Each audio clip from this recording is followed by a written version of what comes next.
Hello అందరికీ welcome back to the channel. Super iron foundry limited గురించి discuss చేద్దామండి. ఈ కంపెనీ 1988లో స్టార్ట్ చేశారు. వీళ్ళు డిఫరెంట్ కైండ్ ఆఫ్ ఐరన్ ప్రోడక్ట్ని మ్యానుఫ్యాక్చరింగ్ చేసి డొమెస్టిక్ అండ్ ఇంటర్నేషనల్గా ఎక్స్పోర్ట్ చేస్తుంటారు డిఫరెంట్ ఇండస్ట్రీస్కి సంబంధించి.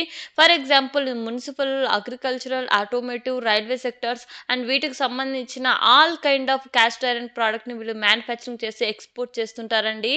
ఈ కంపెనీ ఒక ప్రోడక్ట్ వచ్చేసి municipal castings, ductile iron pipes fitting. ఇవి ఎక్కువగా ఈ సీవేజ్ సిస్టమ్స్ అండ్ ఈ వాటర్ ప్రాజెక్టులకు సంబంధించిన పైప్ ఫిట్టింగ్లో ఎక్కువగా యూజ్ చేస్తుంటారండి. And next automotive casting, agriculture casting, railway casting, ఇలా డిఫరెంట్ కైండ్ ఆఫ్ ఐరన్ ప్రోడక్ట్ని వీళ్ళు మ్యానుఫ్యాక్చరింగ్ చేయడమే కాకుండా ఇంటర్నేషనల్గా కూడా ఎక్స్పోర్ట్ చేస్తున్నారు. అండ్ అందులో మెయిన్గా వీళ్ళు యూరోపియన్ అండ్ మిడిల్ ఈస్ట్ మార్కెట్స్కి ఎక్కువగా ఎక్స్పోర్ట్ చేస్తున్నామని చెప్తున్నారు. అండ్ అందులో వీళ్ళ మ్యానుఫ్యాక్చరింగ్ ఫెసిలిటీ వచ్చేసి 20 ఎకరాస్లో వెస్ట్ బెంగాల్లో ఉందండి. అండ్ వీటితో పాటు మిడిల్ ఈస్ట్ లో new Hamad port project and Oman airport expansion and Lusail FIFS stadium కి సంబంధించిన ఆల్ క్యాస్ట్ ఐరన్ ప్రోడక్ట్ ను కూడా వీళ్ళు ఎక్స్పోర్ట్ చేస్తామని అయితే చెప్తున్నారు.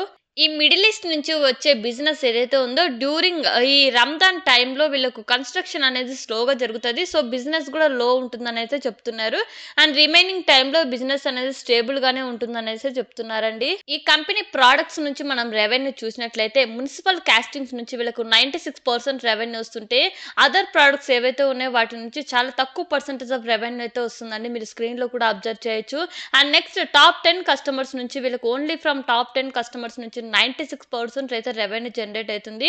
సో ఈ కస్టమర్స్ నుంచి వీళ్ళకి రెవెన్యూ జనరేట్ అవ్వకపోయినా, ఆర్డర్స్ క్యాన్సిల్ అయినా, ఆర్ఎల్స్ ఓన్లీ వన్ ప్రోడక్ట్ నుంచి రెవెన్యూ జరగడం ఇది ఫ్యూచర్ లో కొంచెం రిస్క్ ఫ్యాక్టర్ అనే చెప్పొచ్చు. కంపెనీ యొక్క ఓవరాల్ రెవెన్యూ చూసినట్లయితే 2023లో 126 crores ఉంటే 24కి అది 156 crores పైగా ఇంక్రీజ్ అయింది. అండ్ ప్యాట్ మీరు చూసినట్లయితే 1.2 crores ఉంటే 23లో 24కి అది 3.9 crores పైగా ఇంక్రీజ్ అయింది. అండ్ ఈ కంపెనీ యొక్క మార్కెట్ క్యాపిటల్ వచ్చేసి 252 crores పైగా అండి. అండ్ మీరు అబ్జర్వ్ చేసినట్లయితే వీళ్ళ డెప్ట్ లెవెల్స్ కూడా ఎక్కువగానే ఉన్నాయి. ఆల్మోస్ట్ 24కి 118 crores పైగా ఉన్నాయండి. సో డెప్ట్ లెవెల్స్ కూడా హైగానే ఉన్నాయి. అండ్ వీటితో పాటు మనం ప్యాట్ మార్జిన్స్ అబ్జర్వ్ చేసినట్లయితే 2024లో 2.5% ఉంటే 9 months పీరియడ్ ఫినాన్షియల్ ఇయర్ 2025కి ఆల్మోస్ట్ 11% అయితే ఇంక్రీజ్ అయిందండి. సో దీన్ని బట్టి చూస్తే మనకు ఫ్యూచర్లో కూడా వీటి మీద కంపెనీ పర్ఫార్మెన్స్ మీద డిపెండెన్సీ ఉంటుంది కాబట్టి ఈ స్టెబిలిటీ అనేది మెయింటైన్ అవుతుందా లేదా కూడా మనం అబ్జర్వ్ చేయాలి. 1 to 2 ఫినాన్షియల్ ఇయర్స్ మనం అబ్జర్వ్ చేయగలిగితే మాత్రం మనకి బెటర్గా రిజల్ట్స్ అయితే మనం చూడొచ్చు.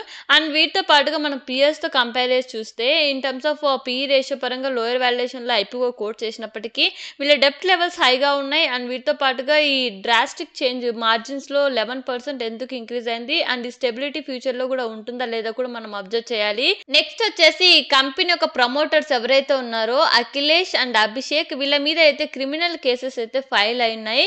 ఫినాన్షియల్ ఫ్రాడ్ జరిగిందని చెప్పేసి 1.57 lakhs అండ్ 11 lakhs పైగా అమౌంట్ అయితే పే చేయాలని చెప్పేసి కేసు అయితే ఫైల్ అయింది. దీని మీద అయితే ఇన్వెస్టిగేషన్ అయితే జరుగుతుంది. దీనికి సంబంధించిన అప్డేట్ కూడా ఇంకా ఏం మెన్షన్ చేయలేదు. సో ఇన్ ఫ్యూచర్లో కంపెనీ దీని మీద ఏం డిసిషన్ తీసుకుంటుంది అనేది కూడా మనం అబ్జర్వ్ చేయాలి.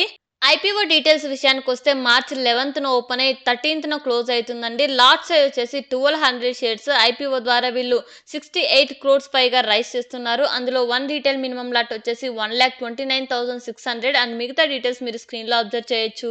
సో ఓవరాల్గా డెప్ట్ లెవెల్స్ హైగా ఉన్నాయి అండ్ నెట్ ప్రాఫిట్ మార్జిన్స్ కూడా ఆల్మోస్ట్ 4 times ఇంక్రీజ్ అయ్యాయి. అండ్ వీటితో పాటుగా ఈ కంపెనీ ఒక ప్రమోటర్స్ మీద క్రిమినల్ కేసెస్ కూడా ఉన్నాయి కాబట్టి వీటిని అన్నిటిని బట్టి చూస్తే పర్సనల్గా నేనైతే అవాయిడ్ చేస్తున్నాను ఈ IPOని. సో ఒకవేళ మీరు అప్లై చేయాలనుకుంటే మీ ఓన్ అనాలిసిస్ ఆర్ఎల్స్ మీ ఫినాన్షియల్ అడ్వైజర్తో కనెక్ట్ అయిన తర్వాత డెసిషన్ తీసుకోండి. And as of now grey market premium వచ్చేసి 13% ఉందండి. ఇది చేంజ్ కూడా అవ్వచ్చు. అండ్ ఒకవేళ మీకు ఈ వీడియో ఇన్ఫర్మేటివ్గా అనిపిస్తే మాత్రం please like, share and subscribe and thank you for watching.